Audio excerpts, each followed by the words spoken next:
दीपक वोरा, मेरा सवाल यह है, पॉलिटिकल छोड़ दीजिए, पॉलिटिक्स का सवाल नहीं पूछूंगा मैं आपसे, डिप्लोमेटिकली भारत का स्टैंड जो इस वक्त है, क्या उसमें जो कहा जा रहा है कि खामनेई की के मर्डर को क्रिटिसाइज खुलकर करना चाहिए, वरना इंडिया क्या सपोर्ट कर रहा है एक हेड ऑफ स्टेट के असैसिनेशन को? यह सवाल कितना सही लगता है आपको? दीपक वोरा सर। सर बहुत बहुत धन्यवाद सर। आपके धन्यवाद चैनल सर। पर बहुत कुछ सीखता हूं सर। एक आपसे सीखता हूं, यू आर ब्रिलियंट। नहीं सर। और फिर शहजाद पूनावाला साहब भी हैं, डॉक्टर रिजवान अहमद साहब, सबसे बहुत कुछ सीखता हूं। क्रिटिसाइज करके क्या मिलेगा सर? अगर हम कहते कि इसको नहीं मार देना चाहिए था, तो क्या हम लोगों की सोने के भंडार मिल जाते हमको? रियलिटी ये है सर, हम लोग जियो डिप्लोमेसी, ये मेरा शब्द है, थोड़ा आप इसको अगर ध्यान से समझें। जियो डिप्लोमेसी में आप देखते हैं कि आपका फायदा क्या होता है। आपको ये मालूम है कि अमेरिका उठा लाया था वो वेनेजुएला के राष्ट्रपति को, मदुरो आजकल जेल में है। मैंने नहीं देखा कि कौन से देशों में, खासतौर से जो मुस्लिम उम्मा के देश हैं, कितनों ने जाके अमेरिकन एम्बेसी की खिड़कियां तोड़ दी थी। किसी ने कुछ नहीं कहा सर, नॉट इंटरेस्टेड। तो ये है कि ये इस्लामिक इशू है, सब लोग नाराज हो गए। पूनावाला साहब ने और डॉक्टर रिजवान ने बिल्कुल सही कहा है सर। जो कुछ हम डिप्लोमेसी में कहते हैं ना सर, उसका महत्व होता है, जो नहीं कहते उसका ज्यादा महत्व होता है। इसको हम जियो डिप्लोमेसी कहते हैं। तो अगर हमें कोई फायदा होता, मैं खुद जाके सड़क पे चीखूंगा, हाय हाय हाय करूंगा, लेकिन मुझे क्या फायदा होगा उससे सर? मेरी कौन सी स्टैंडिंग घट जाएगी, मेरी कौन सी स्टैंडिंग बढ़ जाएगी वो कहने से? तो व्हाट शहजाद साहब has said, डॉक्टर रिजवान साहब, बिल्कुल एब्सोल्युटली एक्यूरेट। अब किसने कब कहा था, क्यों कहा था, मेरी उसमें कोई रुचि नहीं है। रियलिटी इज सर, मेरा इंटरेस्ट क्या है? मेरा इंटरेस्ट यह है कि वहां पर शांति हो, और अगर मेरे कोई बयान देने से शांति बढ़ती है, पॉसिबिलिटी मैं जरूर करूंगा सर। इसीलिए तो हमने सॉवरेनिटी की बात की है, हमने टेरिटोरियल इंटेग्रिटी की बात की है।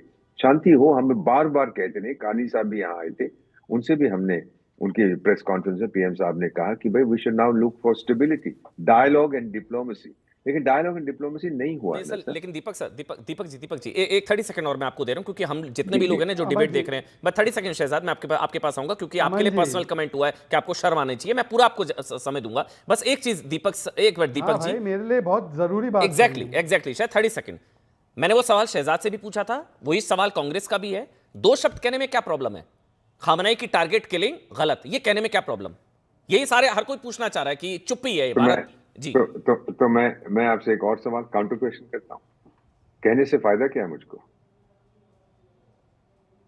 इसका जवाब दे दीजिए। नहीं, वो कहते हैं भारत की स्टैंडिंग कमजोर पड़ती है, विश्व ये गुरु, इन्होंने वर्ल्ड लीडर, अगर आप लीड कर रहे हैं। एक मिनट, जी इन्होंने जी। सर्वे किया जाके सर। 193 सदस्य हैं संयुक्त राष्ट्र संघ में। कितनों का सर्वे किया है कि हमारी स्टैंडिंग कम हो गई है? बल्कि हमारी स्टैंडिंग बढ़ गई है सर, ठीक है। क्योंकि हम लोगों ने बहुत प्रिंसिपल स्टैंड लिया कि नहीं होना चाहिए, वहां शांति होनी चाहिए। सर हमारी कूटनीति बहुत मैच्योर कूटनीति है सर, उसकी आलोचना करना मेरे हिसाब से सही। मुझे 52 साल हो गए, 75 साल की मेरी उम्र। Finally sir, by way of personal disclaimer sir, one second sir, just one moment sir. Yes. मेरे परिवार, मेरे एक्सटेंडेड परिवार में मेरे पास एक यहूदी दामाद है, एक मुस्लिम बहू है, मेरे बहनों एक क्रिश्चियन है सर। तो मैं कौन हूं सर? क्या करूं उनके साथ? इसका जवाब मैं चाहता हूं, मैं तलाश कर रहा हूं सर। ठीक है सर। अब शहजाद जी बोलिए शहजाद भाई बोलिए, शर्म आनी चाहिए आपको, खामनाई के लिए आप मातम नहीं बना रहे हैं। अभी जिन लोगों ने मुझे मेरे शिया होने पर जताया, वो बताया कि जब इराक पर WMD है ऐसे करके सर, चढ़ाई मेरे को की नमाज जॉर्ज की बुश इजाजत ने, दे दीजिए, और ऑडियो कांग्रेस बंद, ने ऑडियो उसको बंद। बेस्ट फ्रेंड बताया। नमाज की इजाजत दे दीजिए please please. Aman ji, audio बंद, हाँ, एक करके। अमन जी प्लीज मुझे बात रखने दीजिए। बोलिए शहजाद। यहाँ पर जिन लोगों ने, पहले तो मेरे निजारी इस्माइली समाज को गाली दी गई और फिर शिया होने पर मुझे गाली दी गई, उनसे मैं पूछना चाहता हूँ, जब कांग्रेस ने बोला जॉर्ज बुश को कि तुम हमारे सबसे प्रिय मित्र हो, जबकि जॉर्ज बुश ने WMD का झूठ बोलकर इराक पर चढ़ाई की, तो ऐसे कांग्रेस को इस मौलाना ने क्या बोला?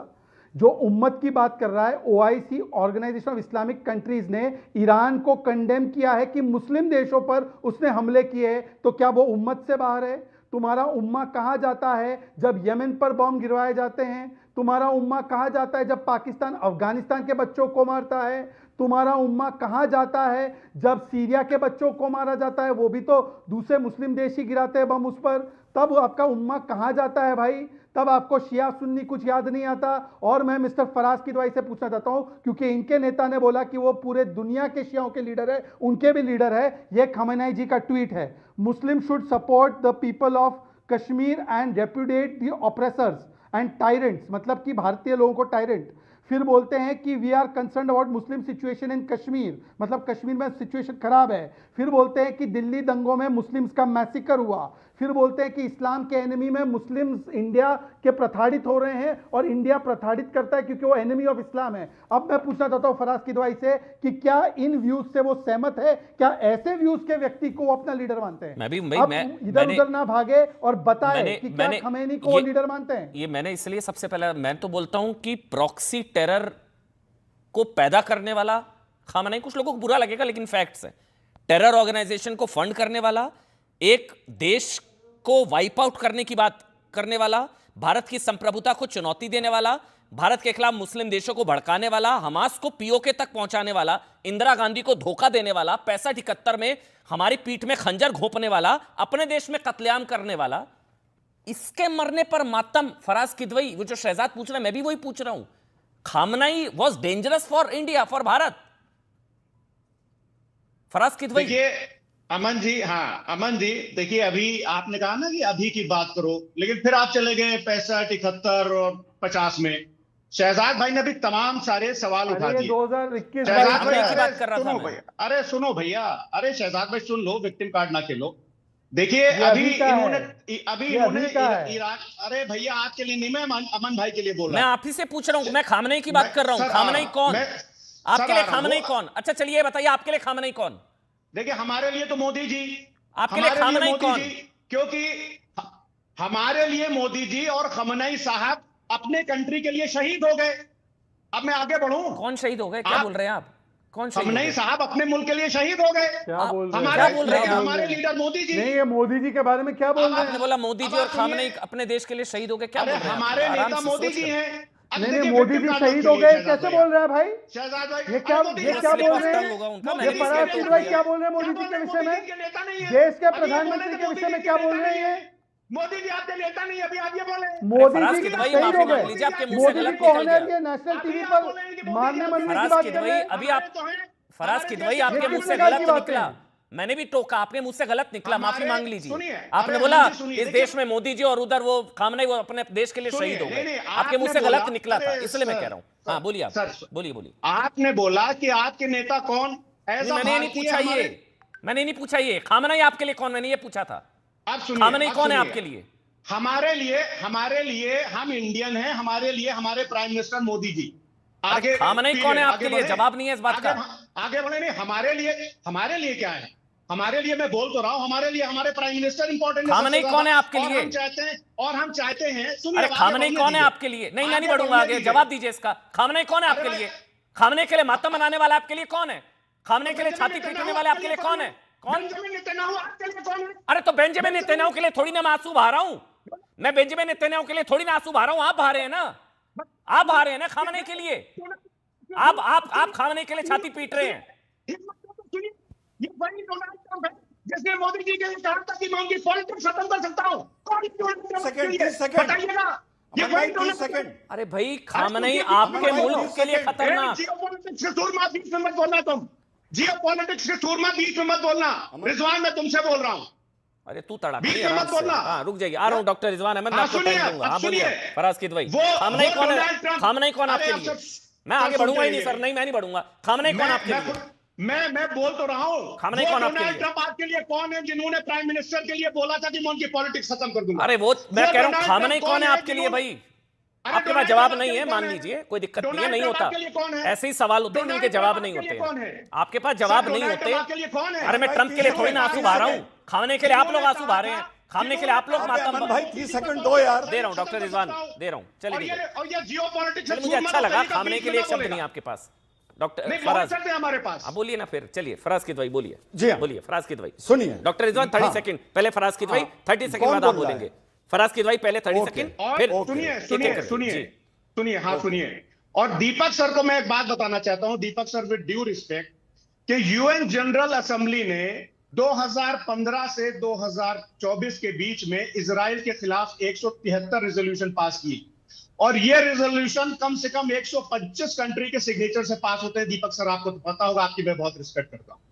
यूएन की जो ह्यूमन राइट्स काउंसिल है दीपक सर, उसने 2006 से लेकर के 2024 के बीच में 110 रेजोल्यूशन इजराइल के अगेंस्ट पास किए। सिक्योरिटी काउंसिल ने भी 23 दिसंबर 2026 को रेजोल्यूशन नंबर 2334 को पास किया था। यूएन सेक्रेटरी जनरल ने बड़ा क्लियर कट बोला है कि ये जो हमला है ये गलत है। अब सुनिए सर, तो आप उस इजराइल के लिए खड़े हुए हैं अमन भाई, मैं ये बोल रहा हूं। कौन खड़ा है, कहां खड़ा है? अपने गेट योर फैक्ट्स राइट। किसने सपोर्ट कर दिया इजराइल की तो पूरे राइट है। किसने सपोर्ट किया? भाई मेरे को ये छोड़ दीजिए, अब डॉक्टर रिजवान अहमद अब आप बोलेंगे। मुझे एक तो ये जानना है, मैंने भारत सरकार के 5 अब तक के जितने भी आए सारी पूरे लंबी चिट्ठियां पढ़ी मैंने, जो पक्ष आया, इजराइल यूएस के अटैक को कहीं सपोर्ट नहीं किया गया, कहीं सब ना क्रिटिसाइज किया गया ना सपोर्ट। हम तटस्थ हैं, तटस्थ। इसी बात का आपको प्रश्न है डॉक्टर रिजवान अहमद, आप बोलिए डॉक्टर रिजवान। हाँ प्लीज, कोई नहीं बोलेगा आपके बीच में। कभी कभी तकरार हो जाती है, मैं बोलूंगा तो किदवाई भाई बीच में नहीं बोलेंगे। सुनिए, बार बार पूछा जा रहा है इजराइल के साथ क्यों, कौन है इजराइल?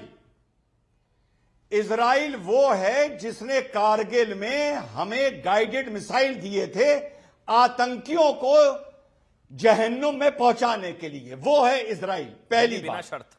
दूसरी बात, हमारी इजराइल के साथ बहुत बड़ी बड़ी डिफेंस डील्स हैं, टेक्नोलॉजी डील है, वो है इजराइल। टेक्नोलॉजी देने में वो भारत को प्रायोरिटी देता है, ये है इजराइल। तो ये तो बात हो गया इजराइल का जवाब। अब दूसरी बात, पैलेस्टीन की आप बात उठा के देख लीजिए। And before I forget, Vora sahab, thank you so much for appreciation. आपके आगे हम बहुत नोविस हैं। आप पैलेस्टीन को देख लीजिए। पैलेस्टीन का एनवॉय ये बात बोलता है कि बोर्ड ऑफ पीस में अगर भारत नहीं होगा तो फिर कौन होगा? ठीक है। पैलेस्टीन का एनवॉय ये बोलता है कि हम रिस्पेक्ट करते हैं कि भारत के इजराइल के साथ जियोपॉलिटिकल संबंध हैं। मैं बस एक चीज ये कौन बोल रहा है? मुझे ब्रेक लेना है। पैलेस्टीन का एनवॉय। मैं कह रहा हूं, जो कांग्रेस पार्टी आज कह रही है ईरान के साथ सोनिया जी के लेख आ रहे हैं। इसी ईरान ने तो इंदिरा गांधी जी को धोखा दिया था 65-71। वो इंदिरा गांधी से बड़ी है क्या आज की कांग्रेस? ये सवाल है। 65 में धोखा दिया, इंदिरा गांधी को धोखा दिया था ईरान ने।